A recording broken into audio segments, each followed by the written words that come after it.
You're listening to an Airwave Media Podcast. Ben Franklin's World is a production of the Omohundro Institute and is sponsored by the Colonial Williamsburg Foundation.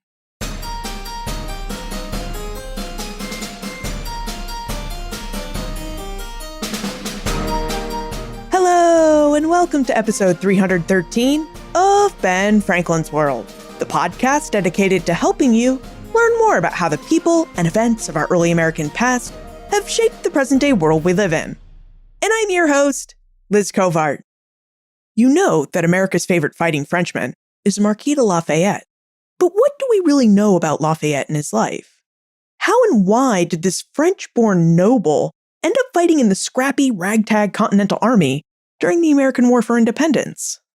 Mike Duncan, the historian behind the award-winning podcast The History of Rome and the popular history podcasts Revolutions, has written a book about Lafayette called Hero of Two Worlds, The Marquis de Lafayette in the Age of Revolution.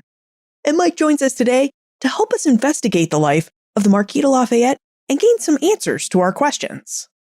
Now, during our investigation, Mike reveals the important role classical political thought and theory played in the Age of Revolutions and in Lafayette's political thinking, details about Lafayette's early life and education as a French noble, and how and why the Marquis de Lafayette became involved in two revolutions, the American Revolution and the French Revolution. But first, what are you doing on Thursday, October 28 at 6:30 p.m. Eastern? On Thursday, October 28, I'll be participating in a virtual program called Inside Ben Franklin's World, a conversation with Liz Covart. The Historical Society of Pennsylvania is hosting this event, and during our 1-hour-long program, I'll be speaking with the HSP's own Anthony DiGiovanni about the life and times of Benjamin Franklin and about podcasting. So you can expect a bit of a behind-the-scenes tour of the work and ideas that go into this podcast. Plus, we'll also be taking your questions, and we'll talk some about Pennsylvania history as we make some of the connections between the history we explore on this podcast and the historical collections housed at the Historical Society of Pennsylvania. Now, this event is ticketed, and all proceeds will go to the Historical Society of Pennsylvania. To learn more about Inside Ben Franklin's World and to get your tickets, visit benfranklinsworld.com/InsideBFW. That's benfranklinsworld.com/InsideBFW. I hope I see you there.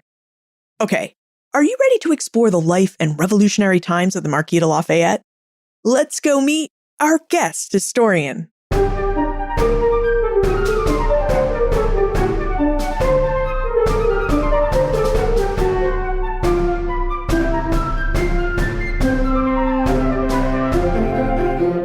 Our guest is a podcaster, author, and self-described complete history geek. He holds a degree in political science and studied public history before moving to Madison, Wisconsin, where he started the popular and award-winning podcast, The History of Rome. Now, after concluding The History of Rome, our guest started a second popular history podcast called Revolutions. It's a weekly podcast that explores great political revolutions. And in addition to being a podcaster or podcastorian, our guest is also a book author, having published 3 books, including The Storm Before the Storm, The Beginning and the End of the Roman Republic, and, most recently, Hero of Two Worlds, The Marquis de Lafayette in the Age of Revolution. Welcome to Ben Franklin's World, Mike Duncan. Thank you very much for having me at Ben Franklin's World. Mike, I wonder if we could begin our conversation with having you tell us about your interest in political revolutions. Where did that interest come from?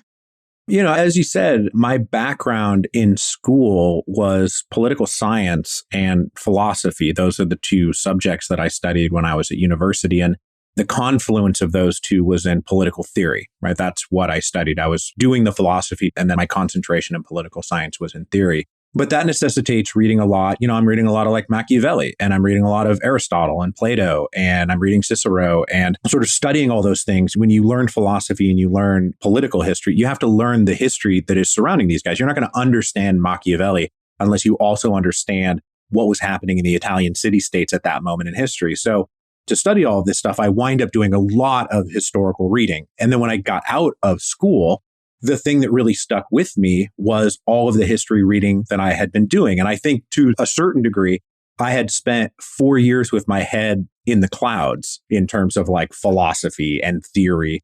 and really wanted to feel more grounded and more rooted in my understanding of the world. And so I just stuck with the history part of what I had been learning. So I didn't come out of it with a history degree. And in fact, when I went back to school to get a master's degree in public history, they wanted to accept me to the program, but they said, like, you don't have enough undergraduate history credits to actually be accepted into this program. So I had to go back to UT, the University of Texas, and take a couple of classes, just like check those off the boxes.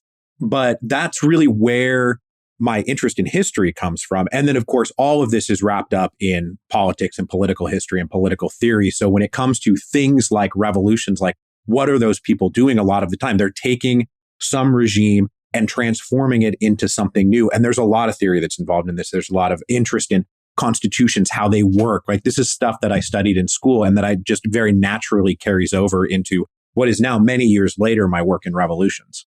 Yeah. And I imagine that your background in all this classical political theory, in reading Machiavelli, Cicero, Plato, and all these other classical political philosophers, that all that reading must really come in handy when you want to talk about and explore political revolutions, especially during the Age of Revolutions, when many scholars have found evidence for and have argued that these were revolutionaries that were well steeped in classical political thought.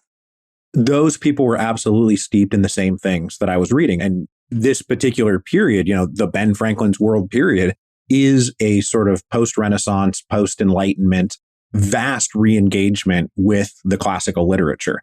And all of the French revolutionaries, for example, can be accused of cosplaying the Romans. Like they all thought they were Brutus and Cicero. And there's really fun quotes that show up early in Hero of Two Worlds about guys like Desmoulins or Mercier talking about how they would go to school and read Livy. And then they would come out of, having spent all these hours reading Livy and the virtues of the Roman Republicans, and then having to live in this absolutist regime that was really anathema to everything that was in the books that they were reading. Well, when I was at school, I was reading the early history of Rome by Livy. Like I'm literally reading these same texts that the guys in the French Revolution were reading. So I have always felt a certain affinity for this generation of political leaders. James Madison, Thomas Jefferson, Ben Franklin, all of them were steeped in the same stuff that I was studying in school. We're going to talk a lot about the Marquis de Lafayette today, but before we get to Lafayette, Mike, since you are so well read in classical political philosophy and you've looked at and studied a lot of different political revolutions in the Age of Revolutions, is there a text or an idea that you think links all of these revolutions together? Or was there a text that was used in most of these revolutions in the Age of Revolution? Well, it's a bit of a cliche. I mean, I use it as the subtitle of the book, right? It's the Marquis de Lafayette in the Age of Revolution. There is something about this period of Atlantic history, because I'm a big proponent of Atlantic history as opposed to just national histories. Like this is something that came sort of organically out of revolutions. I was like, there is no such thing as national histories. These people were all engaged in a single interlocking unit called the Atlantic world that did have what I think is a single revolutionary event that passed through the United States to France, through Haiti, through South America and Gran Colombia via San Martin and Simón Bolívar, and then back through Europe, then the Greek independence. All of these things are connected to each other, play off of each other. And then I do not do like strict Marxist interpretations of history. I enjoy reading that as an interpretation of history. But, their argument is that this is a period of bourgeois democratic revolutions, where the thing that is happening here is the transition from feudalism into what we would call capitalist democracy. And I think that there's a lot to that. What are the ideas that are animating this period? I think it's political liberty and political equality.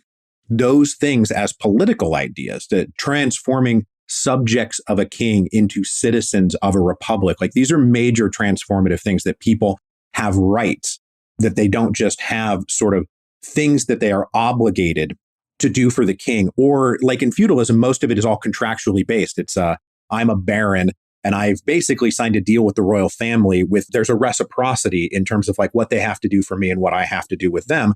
It's all very contractual, as opposed to what is coming out of this age of revolution, which is people are imbued with certain inalienable rights. And among them are life, liberty, and then, Jefferson would have said property, but we now take as the pursuit of happiness, which I think we all agree is a much better thing to aim for. Like I'd rather have everybody pursuing their own personal happiness than just like a plot of land. But I think that's what it is. And when we get to Lafayette, this is part of what makes Lafayette special and important, is that he really, as much as anybody alive during this period, personally represented the attempt to bring those ideals of liberty and equality into the world and to move beyond the old feudal structures and into something resembling modern society. That's a really great transition to Lafayette. So let's start talking about the Marquis de Lafayette. A lot of us here in the United States have heard the Marquis de Lafayette's name. And if you're in France, then you definitely know his name. Mike, could you tell us a bit about who the Marquis de Lafayette was so that we can talk about some of his bigger accomplishments? In a nutshell, Lafayette was a very rich French noble who was a very rich French noble in a period in time where very rich French nobles were among the richest and most powerful people, like kind of in the whole world. Like if you do the whole scope of the world, like including China and India, what's happening in Versailles during this period, it is one of the wealthiest and most powerful sort of like political entities on earth. And Lafayette, he winds up in the inner circle of this polity as like a young man. But there's something that he finds uncomfortable about this world that he has found himself in. And he is going to, at the tender age of 19, run away from home, run away from his absolutely cushy life he was leading in Versailles. I mean, if anybody's been to Versailles or has any sort of picture in their head of what life was like to hang around with Marie Antoinette, like if you've seen Marie Antoinette, like the movie, like Sofia Coppola's movie, Lafayette is in that scene. He's personally friends with Marie Antoinette. Well, they were frenemies, right? Let's be really clear about that. They weren't actually friends, but they were in the same social scene. And then he runs away from all this and joins a bunch of rustic British farmers who have gone into revolt against the British Empire. And he got it into his head that he would much rather go fight alongside these rustic colonial farmers who have gone into revolt than continue to live his cushy life in Versailles. And that's him emerging onto the world stage. That's who he was before he becomes Lafayette. And then he goes on to become a great reformer and a revolutionary and somebody who participates in events during what we were just talking about was this incredibly transformative political moment in Atlantic history. And he's involved in all of it. Now, Stacey has a really interesting follow-up question to your description in that she wonders how a boy raised as a French noble, living in this lap of luxury as you described it, how does a boy raised as a French noble become a revolutionary? So what do you think it is about Lafayette's early life that might account for the fact that he turned out to be open to the ideas of liberty and equality, which are ideas that the French monarchy and most of the French nobility were not known to support during this period of the Ancien regime, a period when the French monarchy and French nobles reveled in the absolute power of monarchy. So what do you think made Lafayette a revolutionary? Yeah, it's a really interesting question. The baseline here, some of it is just like, that's how he was born. Something in his DNA had him interact with the world in a certain way. But a sort of a more biographical or historical answer to this is that when these French nobles are getting raised, and he's born sort of a rustic sword noble, where he is being groomed to go into the army like his forebears have done. There's a very sort of Lieutenant Dan from Forrest Gump aspect to the Lafayette clan, where they constantly are producing these sons who live just long enough to have a son themselves, and then they go off and they die in a battle for France. And this is sort of like what Lafayette is being groomed for. So he's being told all these stories about how his ancestors have gone off and done these great things, and that he too should feel like he wants to go off and do these great things. And he latches onto this from a very early age. And he speaks later about how, like, from a young age, I wanted to make my mark in the world. I wanted to go do something great. I wanted to live up to these stories that I had been told since I was a kid. Okay, so that's great. He wants to go off and make his mark in the world. How does this get intertwined with and laced with kind of this liberal idealism that is also going to animate him? And the answer to this is partly, this is a lot of what was in the air in intellectual society in France in the 18th century. And as we were just talking about, the kids that are going off to boarding school, like even people like Lafayette, they're reading Plutarch.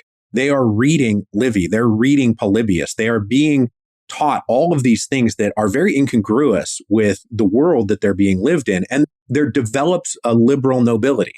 People who are then looking at the kingdom that they're living in and saying, I'm not sure that we should just keep living like this forever. We should probably reform certain aspects of this. And they're coming at these ideas from what they're reading in books. And certainly Lafayette is among these people who's reading these books.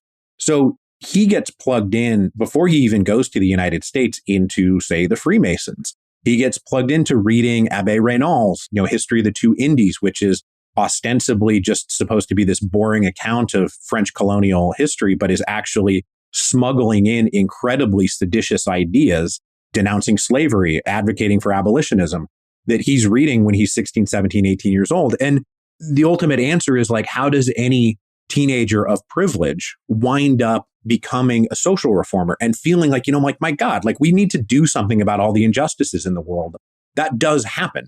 It's not the most common thing in the world, but there have always been people from privileged backgrounds who have looked around and said to themselves, I think we should probably be doing a lot better than we're doing right now. And I think Lafayette was one of those people. So he marries these two ideas, this ambition to be somebody famous, right? Which he absolutely had from the time he was young, with this, and I would like to marry it to not just winning a great battle or doing something cool for myself, but changing the world for the better. This is, I think, what is driving him. I think both are true. I don't think it's one or the other. From the way that you described Lafayette, it really sounds like he became a revolutionary for reasons of ideology, for the stuff he was reading in class and seeing around him, more than it was, to obtain some sort of military glory. Yeah, and all of this is going to be massively reinforced by his adventures in the United States and everything that he sort of had been imbibing back in France as a teenager, he finds expressed in the United States, at least in his mind, right? And when he's a teenager and when he's running around the Continental Army, at least initially, he's not completely aware of the massive contradictions that are occurring right in front of him. He learns that over a couple of years.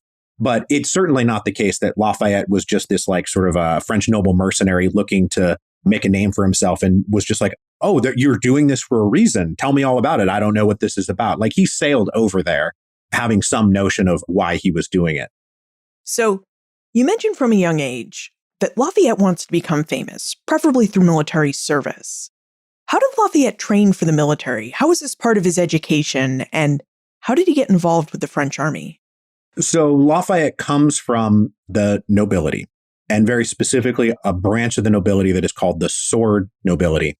And these are members of the French aristocracy whose noble lineage traces back through sort of the medieval knights. He's got an ancestor who fought alongside Joan of Arc. He's got an ancestor who went and fought in the Crusades. He comes from a line of knights. They were retainers of the king, and that's why they were nobles. That's why his family had inherited this feudal property down in Chavignac. And so from a very young age, he's groomed to go into the army. When he moves to Paris, when he's 12 or 13 years old, he's put in a unit, in a military unit. He's given a commission. It's all very sort of this like unofficial and quasi-ceremonial role that he's playing, but he's in a uniform from the time that he's in what we would call junior high school, like that middle school age. He's in a uniform. And then when he marries his wife, Adrienne is the daughter of one of the most powerful families in France. Like only marrying into the royal family would be a bigger step up in the world than marrying into the Noailles family, which is what Lafayette does. And when he enters the Noailles family, they get him hooked up with their family regiment, which is like the cream of the crop. And, he's a captain in the French army by the age of 18. Now, on a practical level, like he's like getting to leave school to go do parade drills. And he talks about how great it was. He's like, yeah, like I got to skip school and put on my uniform and go do drills. And, all my classmates were jealous of me because it's all the same stuff. Like we're all basically human beings. I identify a lot with what Lafayette is up to here. I wasn't in the ROTC or anything, but it's basically that. And then he spends a couple summers on drills in Metz. So when he goes to the United States and joins the Continental Army, it's basically like he's been around the military from about the age of 12 or 13. He's done 2 summers of drills and he's read a lot of books about it, right? That's the other thing. He believed he was going to be ultimately a general in the French army. So he has been sort of reading up military history, military strategy.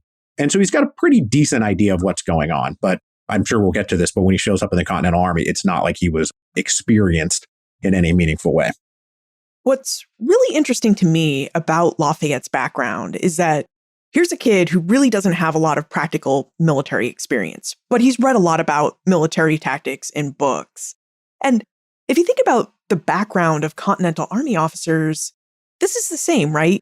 You have Henry Knox, who's leading the artillery, not because he has extensive artillery experience on the battlefield, but because he's read a lot about artillery tactics in books. Yeah, he read a lot about it. Mm-hmm. And then had some French officers and some European officers, give him some pointers and some tips along the way. This is actually one of the things that makes Lafayette kind of special inside the Continental Army is that the European officers who were drawn to the Continental Army, who were sailing across the Atlantic and offering their services to Congress and offering their services to Washington were doing so because they were longtime veterans of European wars. And this happened to be a period of European peace. This is the era after the 7 Years' War. There's, about a 12-year, 13-year period, really until the American War of Independence gets going, where the great powers in Europe are at peace. So you got all these like professional, veteran, mercenary soldiers who don't have anything better to do. They see this conflict that's erupting in North America, and they're going to go over there to teach everybody how it's done, right? Like, I'm a professional soldier here. You guys are just a bunch of amateurs. So they would show up and they would be kind of arrogant to a certain degree, not without reason, because they are talking to people who have never really fought in a battle before. Meanwhile, I'm a veteran of 20 years of campaigning, in Europe.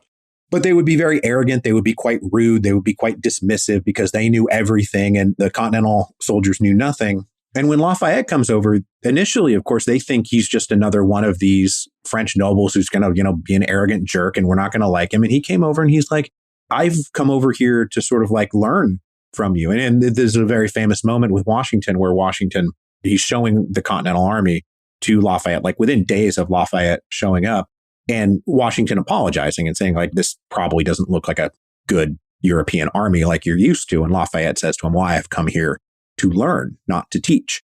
And that endeared him to Washington instantly and enormously. I think it's probably the thing that turns Washington from thinking of this French teenager who has been foisted upon him from being a burden to like, whoa, okay, I certainly did not expect you to say that you were here to learn from me, because most of your type is here to try to tell me what to do. And Lafayette did have a certain humility about himself. He didn't really have a great deal of arrogance. He had a great deal of self-confidence. But clearly, if you're going to show up in an army like that, he didn't think he was going to teach anybody because he knew he didn't really have that much experience. So how did Lafayette become involved with the Continental Army? It sounds like he has these military ambitions in France that are just not going to pan out. So does he come to North America really for his ideology, or is it really in part to seek this military glory, to take part in the war for American independence? Okay, so the key turning point here is that, like I say, he was made a captain in the French army at the age of 18, having basically no real experience. And as I say in the book, his uniform was almost as untouched by parade ground dust as it was by blood or mud of a battlefield, right? He didn't have that much experience. And there was inside the French government, they had gone back and basically reviewed what happened during the 7 Years' War, where France loses to Britain. This is when France loses Canada to the British. They kind of got their butts kicked in the 7 Years' War, and they were going back through and reviewing what has gone wrong. And one of the things that they decided had gone wrong was that this long-term practice of giving senior commands and really key roles of responsibility to just high-ranking members of the French nobility, because they were the ones who had always been given the job. It has nothing to do with merit. It has everything to do with birth and connections. This is the thing that they need to reform. If the French army is going to survive going forward in a new modern age of warfare, they need people with experience, people with talent, people who have a proven ability to do the job in key positions. Lafayette is now sitting there on the rolls of the French officers as this reform movement in the French army gets going, as just an inexperienced 18-year-old who is very well connected to people at court, who has been given a captaincy that he does not deserve. And he didn't deserve it, right? There's no reason he should have been a captain at this point, except for his connection. So they strike him from the rolls. They say, like, we don't need you. You're on the reserve list. Like, the last thing we need is more noble teenagers who think that, they're just going to kind of strut around in their uniforms and get girls. So he gets bounced out of the French army. And he has been expecting a great career in the French army literally his entire life. This is what he has been raised to expect. And now he finds himself outside of that, not able to pursue that career anymore. And this is right at the same time, like he gets knocked off the rolls in 1776. And then he's immediately like, what do I do? Oh, there's a war happening over in North America, and it's being fought for these sort of political ideals that I've also been leading. Maybe I should go over there. Maybe I can perform some meritorious acts, win a battle, and then I can come back and maybe rejoin the French army and, sort of resume my career back in France. That's what he was aiming for when he first got on the boat. Yeah. Could you tell us about Lafayette's boat? Because it really seems like he had quite the adventure trying to get to North America. He really did. Yeah. Chapter 3 is a lot of Lafayette dodging people who would like him not to go to the United States, but he's going to do it anyway. Like I said, a lot of French officers were sailing over to the United States, or what's going to become the United States, and offering their services to Congress. And the British don't like this, right? The British are not keen on the idea that the French are just letting some of their officers go over there and help who the British consider this all an internal matter. Like, what are French officers doing teaching George Washington and Henry Knox how to run a good artillery unit so that they can break away from the crown?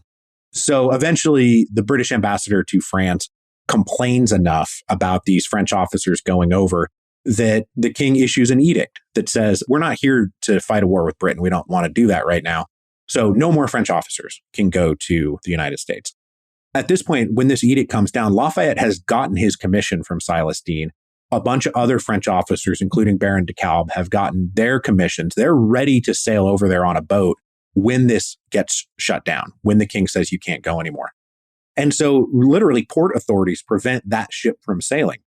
And they think that the whole thing is going to be busted. They think they're not actually going to be able to make it. And Lafayette, who is this incredibly wealthy teenager, says, well, guys, I can just buy another boat. Like, it's cool. Like, we'll send somebody down to Bordeaux. I'll buy the boat. We'll give fake names. We'll get on the boat and we'll sail away. You got to read chapter 3 to get all the ins and outs and twists and turns of this, because he goes and he comes back and there's threats and stuff. Some people are mad at him and some people are cheering him on. But yeah, he buys a ship. They rechristen it La Victoire. They get on it and they sail away. So Lafayette sails to the United States in a ship that he's acquired so he can get around King Louis XVI's prohibitions on French officers going to the United States and serving in the Continental Army. When Lafayette and these other officers get to the United States, how is Lafayette received? It's not like he's a household name in Charleston, South Carolina at this point when he arrives. So how did Americans receive him? No, he's absolutely not a household name. But what he was, though, is a Marquis. That is something. That is a pretty high rank on the table of ranks, right? In the sort of heraldry of France. That's not a low thing. Most of the other officers and sort of people who were offering their services were either just straight up professional soldiers, lowborn, or they were coming over and they were lying about who they were and what their connections were. And so for this French Marquis to have suddenly showed up, he winds up in Charleston, South Carolina. That's where they put in.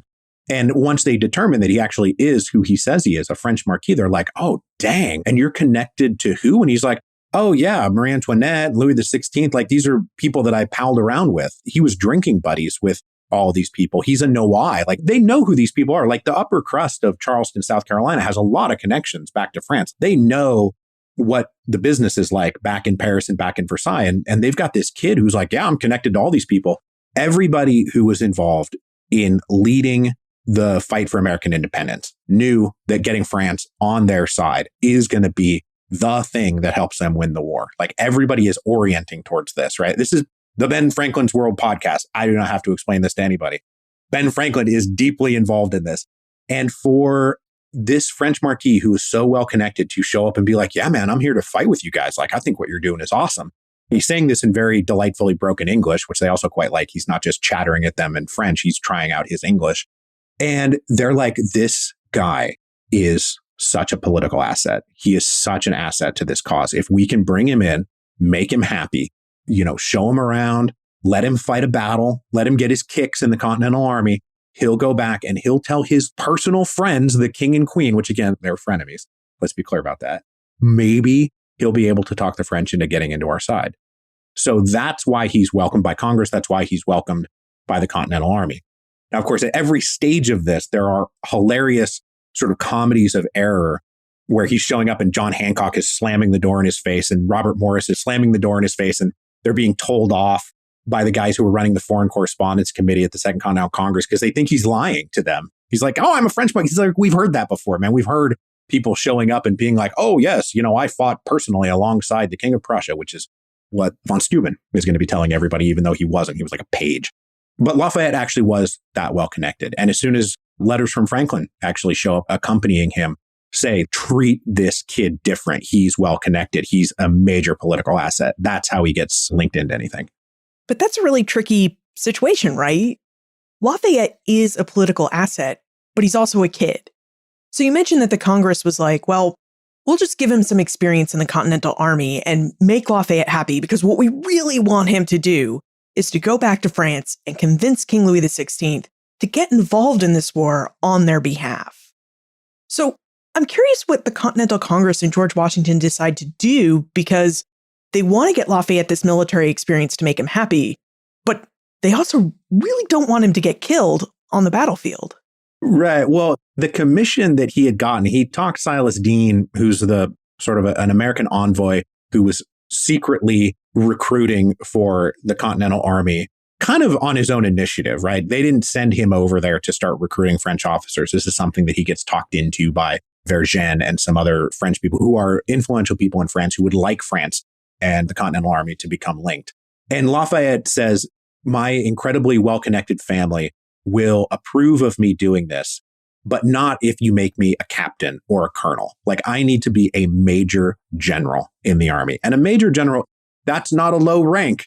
That is an incredibly high rank. That is like commander-in-chief, major generals. You're serving just below George Washington.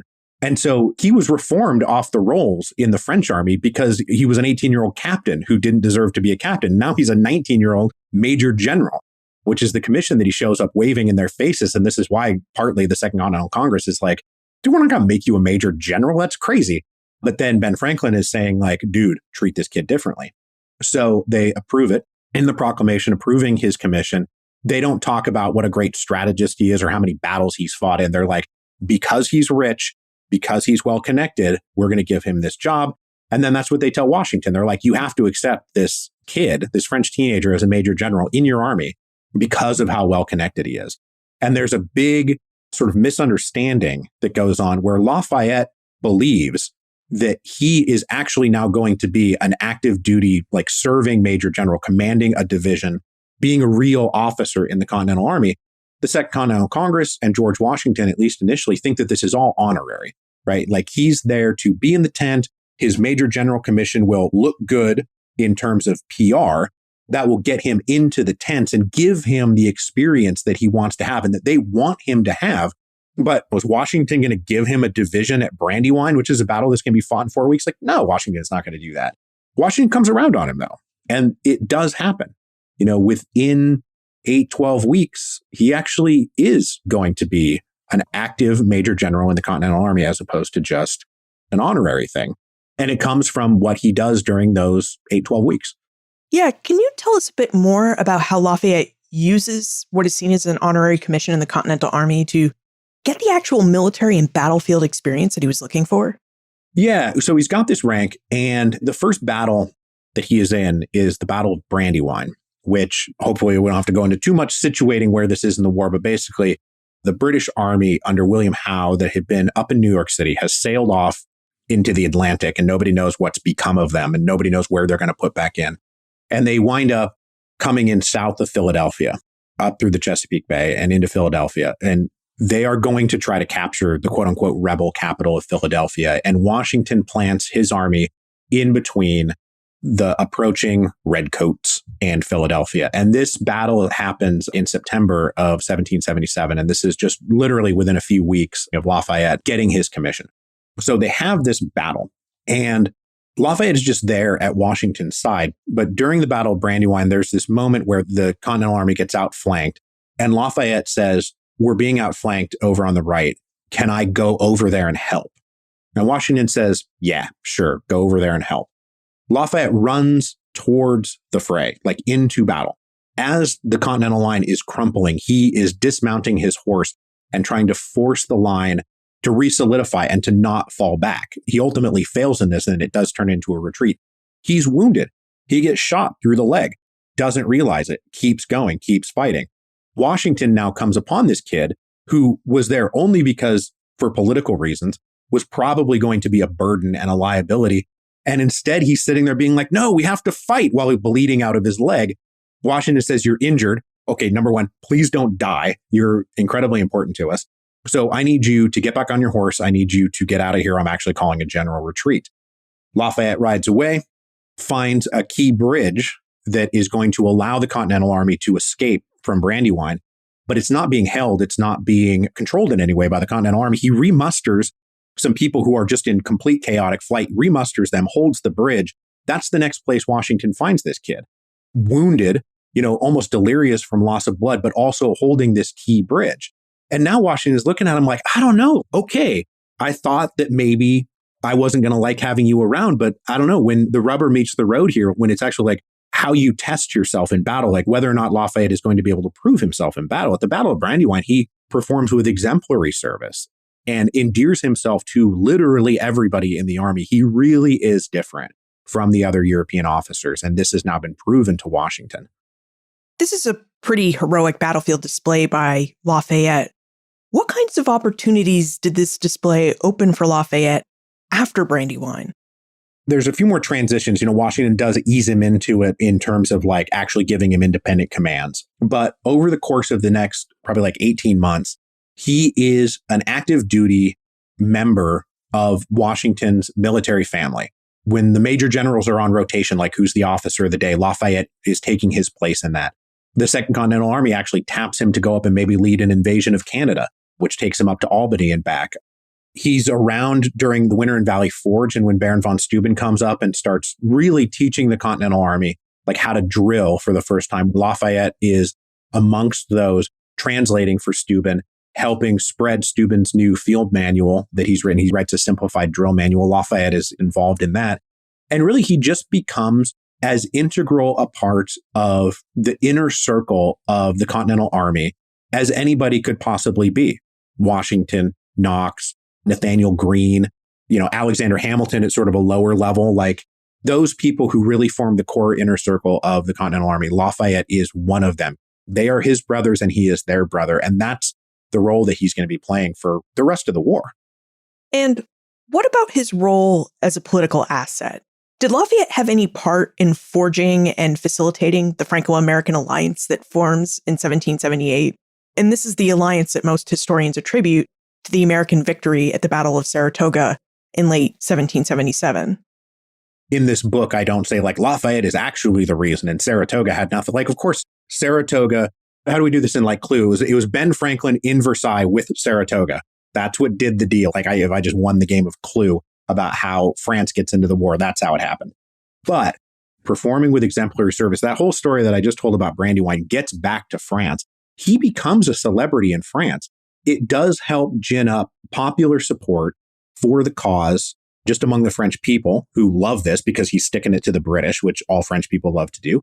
And also inside sort of the court and inside the government and the ministries being like, I don't know, maybe this is something we should be getting involved in. So Lafayette is down with Washington in Brandywine. He's injured, so he can't take part in the Battle of Germantown. But at that same time, this is October of 1777, the Continental Army wins Battle of Saratoga, which was won, I will say, however, using guns, munitions, uniforms, boots that had just recently arrived from France. So France is already like secretly arming and funding the Continental Army. And that's what brings it out into the open. So the role that Lafayette plays is by publicizing it, also by having a personal connection between the inner circles of the two sides of this. He casts himself in a role that he will play for the rest of his life as sort of the intermediary between the Americans and the French. And you find him doing this here when he's 20 years old, as he, on the one hand, is close personal friends with George Washington, and on the other hand, is able to just walk into the salon or, the living chambers of Louis and Marie Antoinette and talk to them about his experiences. There's no layers of bureaucracy that somebody like Lafayette is fighting through. He's very good friends with Henry Lawrence, right, who is president of the Second Continental Congress. He is a personal connection between the major players. And I think that facilitates the Franco-American alliance and solidifies it and makes it smooth in a way that if he wasn't there, God, there's a lot of mistrust between the French and the British colonists. I mean, you're talking about Anglo-Protestant Republicans aligning with, Catholic French monarchists. That's not exactly peanut butter and jelly when it comes to like how well these two things are going to mix. But I think that Lafayette helped solidify and make possible something resembling a good alliance between France and the United States, as opposed to maybe having it break down over mutual acrimony, of which there was a ton. Now, Mike has a lot of details about Lafayette's experiences at the Battle of Yorktown and how he really works to facilitate the Franco-American alliance during the latter years of the War for Independence. But you're going to have to read about these details in Mike's book, Hero of Two Worlds, because we now need to discuss the second revolution in Lafayette's life, the French Revolution. everything we've talked about. That's the first third of the book. Like when there's still 2/3 of a book left on this guy. This is great, Mike. I can tell you're really excited to talk about the French Revolution. But we do need to take a break for a moment to talk about our episode sponsor. Hi, I'm Carolyn Eastman of Virginia Commonwealth University, and my newest book, The Strange Genius of Mr. O, The World of the United States' First Forgotten Celebrity, is out now.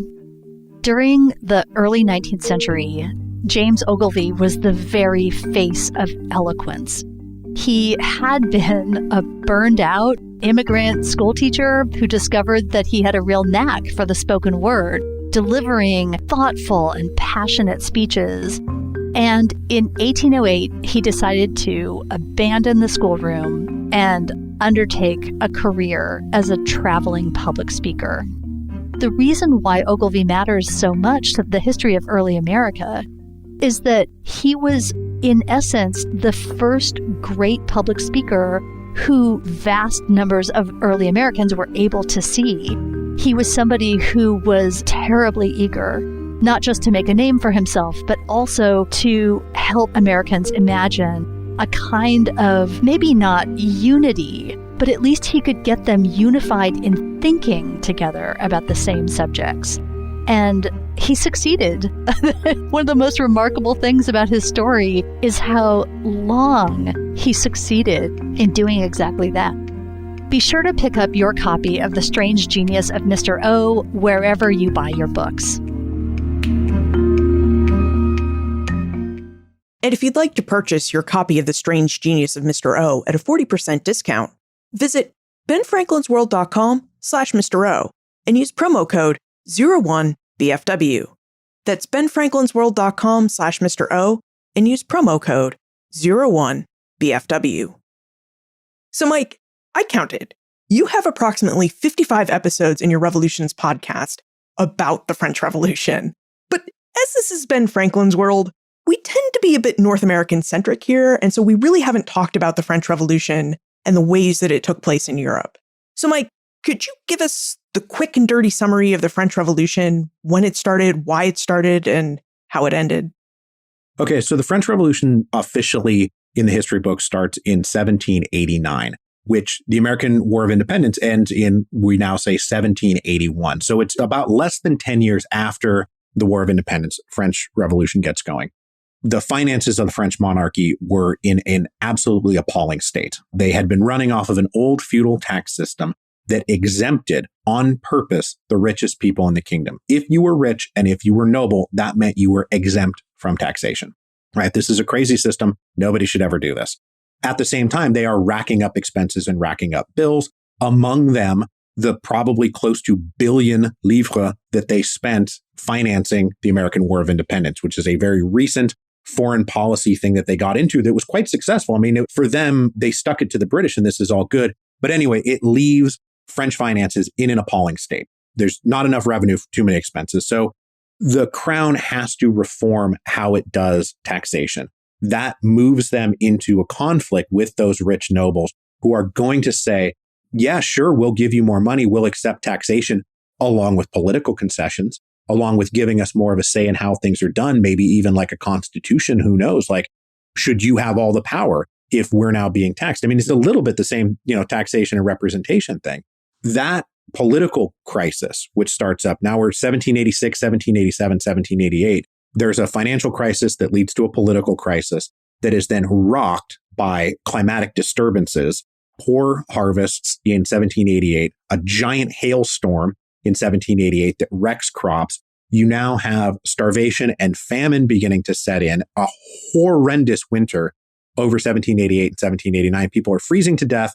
They are starving to death in the middle of a financial crisis and a political crisis. And these things all come to a head in the spring of 1789 and blow up into the French Revolution.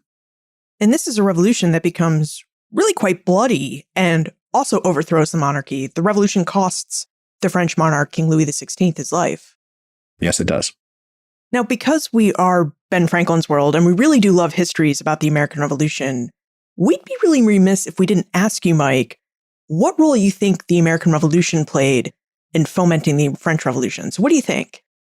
Well, it certainly helped bankrupt the French crown. When Ben Franklin and Lafayette, they work hand in hand with each other when Lafayette goes back to France, and Foreign Minister Vergennes are sort of teaming up on Louis to convince him that it would be a very good idea to fund this American War of Independence. They are asking Louis to take on loans and expenses that the French crown really cannot afford. So the fact that the United States got their assistance is partly what caused it. Now, was it all of it? Was it just like, had the French monarchy not gotten involved in the American War of Independence, was everything peachy keen for them? No, of course not. But it certainly helped sink them like a stone. And really, the French monarchy is essentially bankrupt by 1786, having spent billions right up until 1781. You mentioned earlier that you spend 2/3 of your book, Hero of Two Worlds, talking about and exploring Lafayette's involvement in the French Revolution. Could you give us a preview or some of the highlights of his involvement in the French Revolution? Was there a big moment in this revolution for Lafayette that really sticks out for you? Yeah, sure. Lafayette is a major player in the French Revolution, the first couple years of the French Revolution, not just 1789, but also 1790 and 1791. These are sort of the 3 calendar years where Lafayette is one of the most influential, one of the most famous, one of the most popular of all the political actors who were involved in the French Revolution at this point.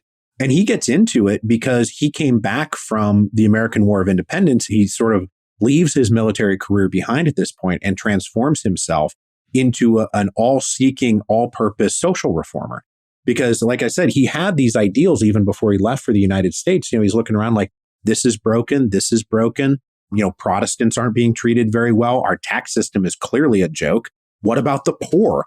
Ought we not do something for them, right? He has a sort of a philanthropic heart, and he might be accused of being a bleeding heart liberal. He becomes an abolitionist in this period. Lafayette gets into abolitionism in the mid-1780s before even the French Revolution.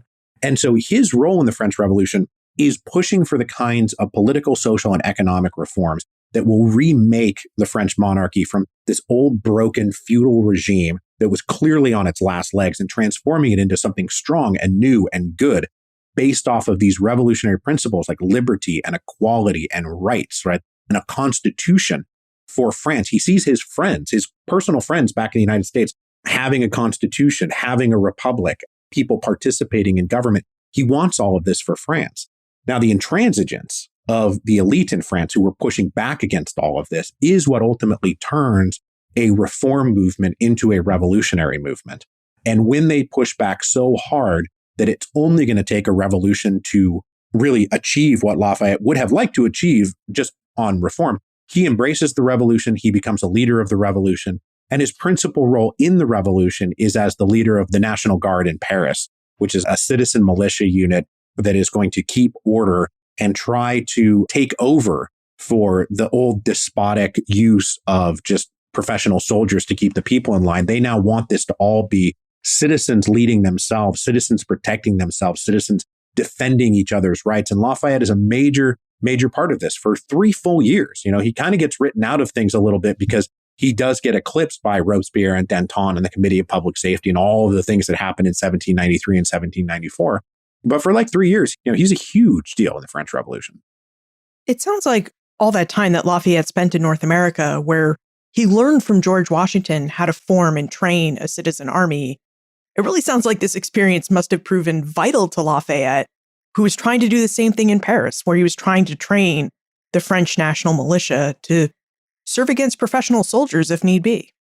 100%. And the most famous moment in the French Revolution, absent sort of just like the guillotine chopping people's heads off, is the fall of the Bastille, which is in July of 1789. And the fall of the Bastille is in the midst of 3 days of essentially street uprisings in Paris. So all through July 12, 13, and 14, it's 72 hours of rioting in Paris. And the leaders of Paris, sort of the political elite, are trying to form a militia to get things back under control. And they're like, well, who can possibly lead this militia? Who has enough popularity, enough fame, and enough military experience that they would be able to actually organize something like what we're thinking of? And Lafayette is the one, right? Like somebody just says like, well, we got to get Lafayette to do it. And they said, yeah, perfect. Great. Let's do it. And by unanimous acclamation, the very next day, the Bastille falls on July 14, 1789. On July 15, 1789, the city leaders of Paris are offering Lafayette command of the National Guard, which he takes, and which he then spends 2 years not doing a too bad job of maintaining order in Paris. But let me tell you, of all the history that I've done, Roman history, all of revolutionary history, trying to maintain order in revolutionary Paris is one of the harder jobs that I've ever seen somebody have to do. It's not an easy one. And he ultimately gets tossed out the other side. Now, Mike, one thing I was curious as I read The Hero of Two Worlds is the fact that the French Revolution is this really interesting event. In a lot of ways, it's very similar to the American Revolution, and that in the American Revolution, you have the citizens rise up to overthrow British rule and British monarchy and to institute a citizen-based government. But the French Revolution is a little different in that the citizens rise up, they overthrow the French monarchy, and they institute a citizen-based government. But then all of their democratic work is eclipsed by the fact that you have the rise of Napoleon, who comes in as an emperor and institutes a dictatorship. And when the French people rise up and overthrow Napoleon, they don't reinstitute a citizen-based government. They actually reinstitute the Bourbon monarchy. So, Mike, do you think Lafayette thought the French Revolution was a failure because it had failed to institute a citizen-based government? That's a really complicated question. I like this. So Lafayette, he says he's a Republican. And I do think that in his heart, what he would have preferred is for a republic to have form. He believes the American Constitution, he says this many, many times, he believes the American Constitution is the best possible system of government. But he doesn't think that something with as ancient roots and sort of cultural roots of France coming out of an absolutist monarchy was not going to be able to transition directly from that to a republic in the way that those British colonists were able to transition pretty quickly to a republic, partly because why? They had 150 years of more or less being ignored by the authorities back in Britain, right? It was just, kind of run yourselves. You'll have your town halls and you can elect your own this and that. And they had 150 years of being sort of used to running things themselves, which Lafayette did not see his compatriots in France having any real experience with. So he believes that the best possible outcome for the French Revolution is a constitutional monarchy, essentially like what exists in Britain at this time. So he wants something like a parliament. He wants a dedicated list of rights, right? He doesn't want the king to just be able to do whatever he wants. But he thinks that a republic will go too far too fast. And so when the French Revolution moves in the direction of moving away from this is going to end in a constitutional monarchy and towards a republic, this is the moment where Lafayette gets popped out of it, because the people who want to move to a republic are his enemies.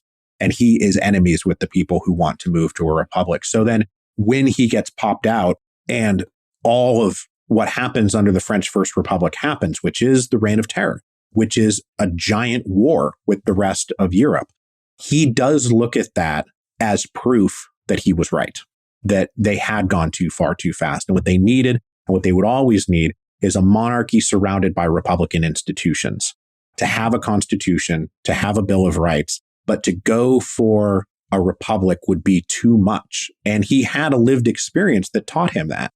Later in his life, by 1820, 1830, everybody's able to look back on the chaos of the French Revolution and the erection of this thing, the First Republic. Where does that end? That ends with Napoleon, because eventually a strong man, an authoritarian, comes in and takes everything over. And he absolutely thought Napoleon represented a failure of the French Revolution.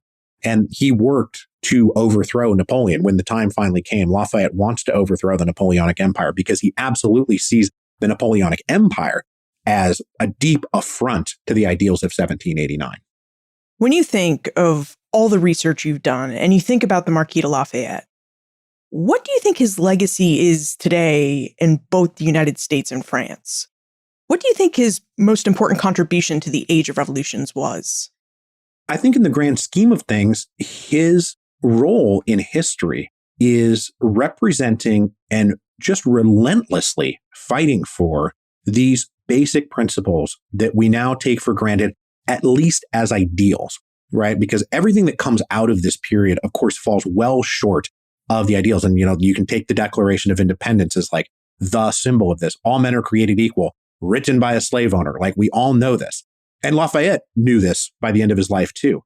But he believed that these were the things that were worth aiming for and the things that were worth fighting for.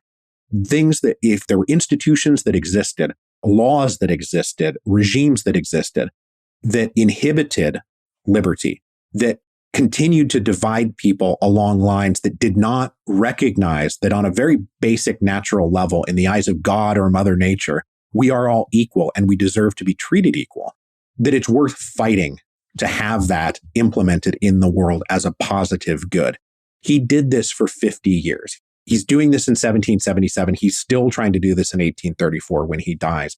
And so I think that as a symbol, a phase of history that humanity passes through, that certainly the Atlantic world passes through, his gift to us is those ideals, right? We did inherit this from him. He didn't write the book on this. He didn't sit down and say like, oh, nobody's ever heard of liberty and equality before, so I'm going to intellectually give this to you. But in terms of like, if history can be a work of an idea, but also an act, like Lafayette is somebody who is acting on behalf of these ideals.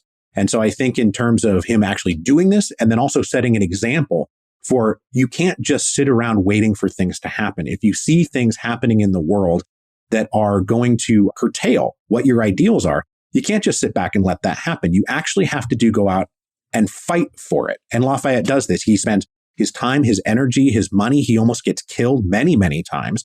And he keeps bouncing back. It's actually one of the most sort of like fun things about writing about him is he gets knocked down in a major way, like multiple times. He spent 5 years in solitary confinement in an Austrian dungeon.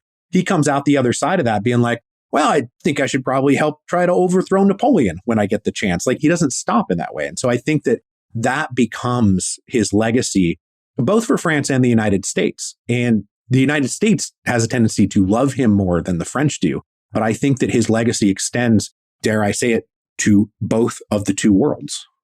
And now we should head into the time warp. This is a fun segment of the show where we ask you a hypothetical history question about what might have happened if something had occurred differently or if someone had acted differently.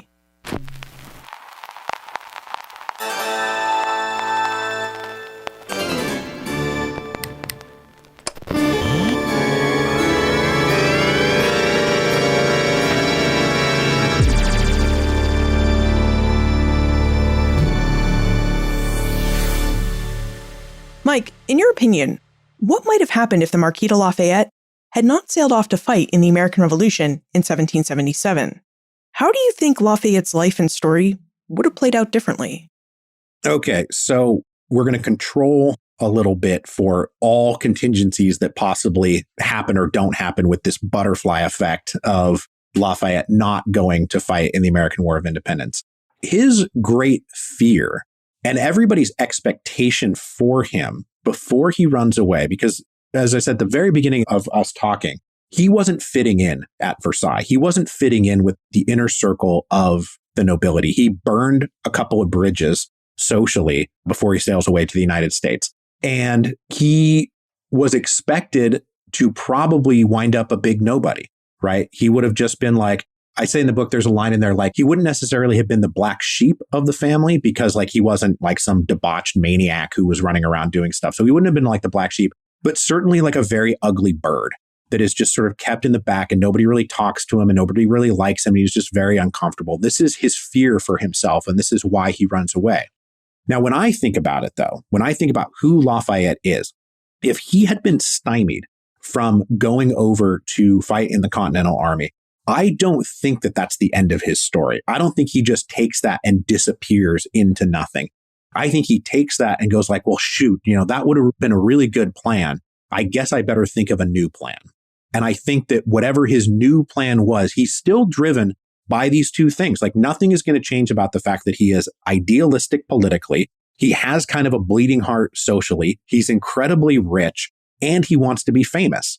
So all of those things are still true about him. So yeah, I think what would have happened to him if he had been sort of caught is he was going to have to go off and spend 6 months in Italy with his father-in-law.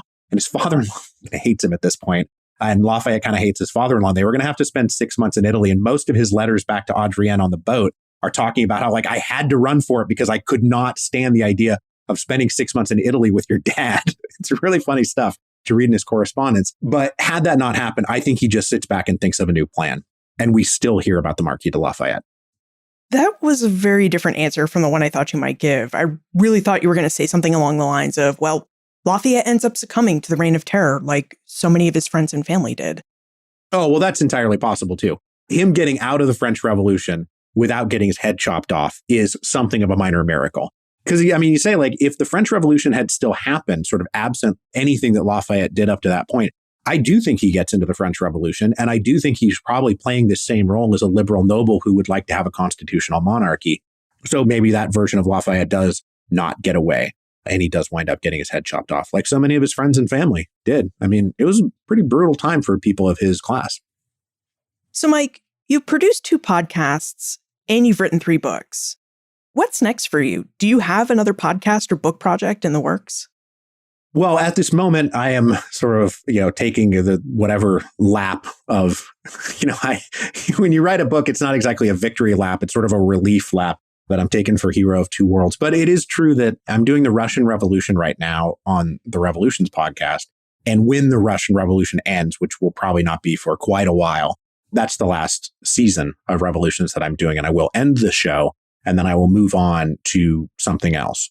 Now, in terms of what my next podcast is going to be, I'm keeping that under wraps because I don't want to promise anything and then change my mind and not be able to deliver on the thing that I previously promised on. But I do have a pretty good idea of what I want to do next in case anybody is interested. And you can check back on me in like 18 months and be like, when we talked, was this the idea that you were talking about? And I would give it pretty good odds that the answer will be yes.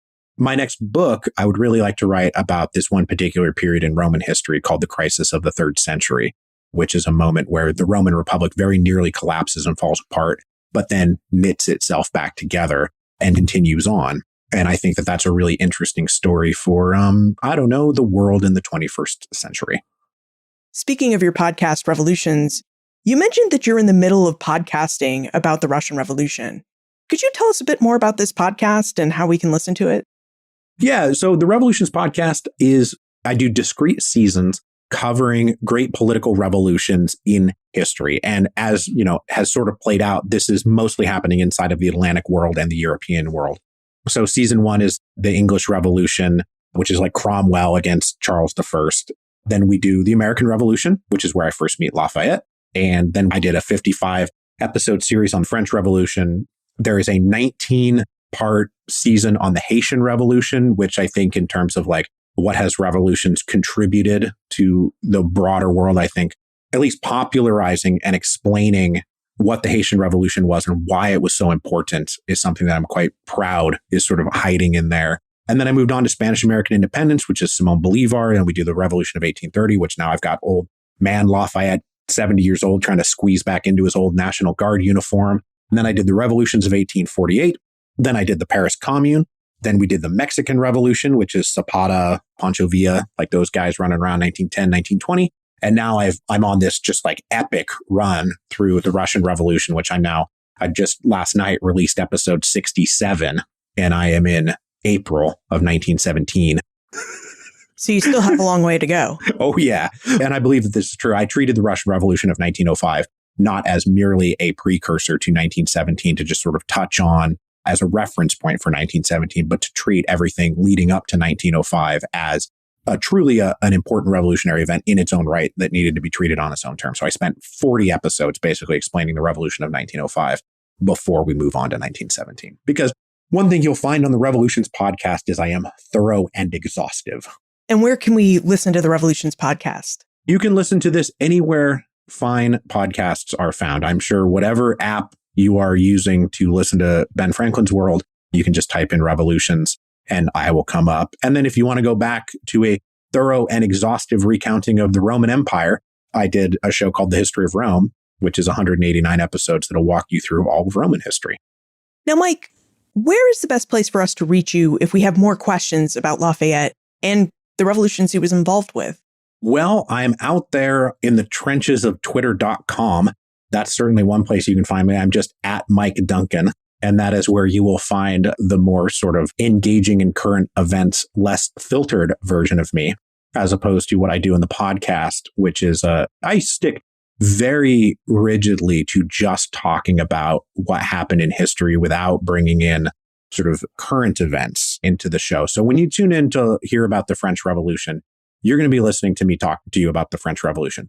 When you follow me on Twitter, you will be finding me doing things like yelling about Donald Trump, because somebody in my position who has spent a lot of time studying political history, I'm not a fan of some of the things that I'm seeing emerging out there. And our boy Lafayette, for example, would not be a fan of any of the things that are happening out there. He would be quite opposed to all of this, and I'm happy to vocalize that. Well, Mike Duncan, thank you so much for joining us and for helping us to get to better know the Marquis de Lafayette and his very interesting life. Yeah, thank you very much for having me. And I sort of never tire of talking about him. I've been living with this guy now for really since he first showed up in the American Revolution. I don't even know how many years ago. This is back probably 14 is the first time that he showed up in the podcast. And then I've been living with him on quite intimate terms for about 4 years. And I'm still not sick of him. So that's a good sign. The Marquis de Lafayette stands as a symbol of the age of revolutions. Over the course of his lifetime, he participated in not one, but 2 revolutions, the American Revolution and the French Revolution. And as we heard from Mike, Lafayette used both revolutions as opportunities to try and bring the ideas of liberty and equality into the world. Now, he may have been born and raised into the luxurious life of a French noble, but he was also born and raised in an old feudal world. It was through Lafayette's reading of the classical political thinkers and his experience in the world around him that Lafayette began to wonder why the world looked as it did, with the rich getting richer and the poor getting poorer, a world in which a small group of people held nearly all political power over a much larger group of people who held no political power. Lafayette really disliked these contradictions in life, so he tried to effect change by participating in reform movements and revolutions, where he really thought he could bring about a better world for Americans, French people, and people throughout the world. Now, admittedly, Lafayette's desire for military glory and to prove his mettle to the French army really did account for a good part of his decision to participate in the American Revolution. But his time in North America and his interactions with American revolutionaries really helped Lafayette begin to think through and see what could be possible in a more democratic and more egalitarian world. Now, upon his return to France, Lafayette became a social reformer. As Mike mentioned and discusses in his book, Hero of Two Worlds, Lafayette became an abolitionist and even experimented with freeing enslaved people and paying them for their work on his French Caribbean plantations. And when the opportunity arose to make some structural changes to France's absolute monarchy, Lafayette jumped at the chance to serve as a politician to see if he could help bring about a constitutional monarchy for France. Now, as Mike related, Lafayette was really a Republican at heart, but in his work, he proved moderate and pragmatic. He really didn't think that France could make the transition from absolute monarchy to democratic society without first stopping at a constitutional monarchy. And it was this logic that made Lafayette the enemy of many radical French revolutionaries. And this caused quite the amount of personal problems for Lafayette. Lafayette, in fact, experienced many personal setbacks in his participation in the French Revolution. He was removed from office, imprisoned in Austria, and exiled from France. But Lafayette kept bouncing back and worked to do his best for his native country. Which is likely why Mike noted that Lafayette's greatest legacy and gift to us today is as an example of how and why the ideas of liberty and equality are valuable and worth fighting for. You'll find more information about Mike, his book, Hero of Two Worlds, and his podcasts, Revolutions in the History of Rome, plus notes and links for everything we talked about today on the show notes page, benfranklinsworld.com/313. Friends tell friends about their favorite podcasts. So if you enjoyed Ben Franklin's World, please tell your friends and family about it. This episode of Ben Franklin's World is supported by an American Rescue Plan grant to the Omohundro Institute from the National Endowment for the Humanities. Production assistance for this podcast comes from the Omohundro Institute's digital audio team: Joseph Edelman, Jessica Brabble, Martha Howard, Holly White, and Karen Wolf. Breakmaster Cylinder composed our custom theme music. This podcast is part of the Airwave Media Podcast Network. To discover and listen to their other podcasts, visit airwavemedia.com. Finally, the American and French revolutions we discussed today took place in a period that we now call the Age of Revolutions. This was an age that included revolutions in Haiti, South America, Central America, and even in Europe. What more about this Age of Revolution and its connections with the American Revolution and the early United States would you like to know about? Let me know. Liz at benfranklinsworld.com. Ben Franklin's World is a production of the Omohundro Institute and is sponsored by the Colonial Williamsburg Foundation.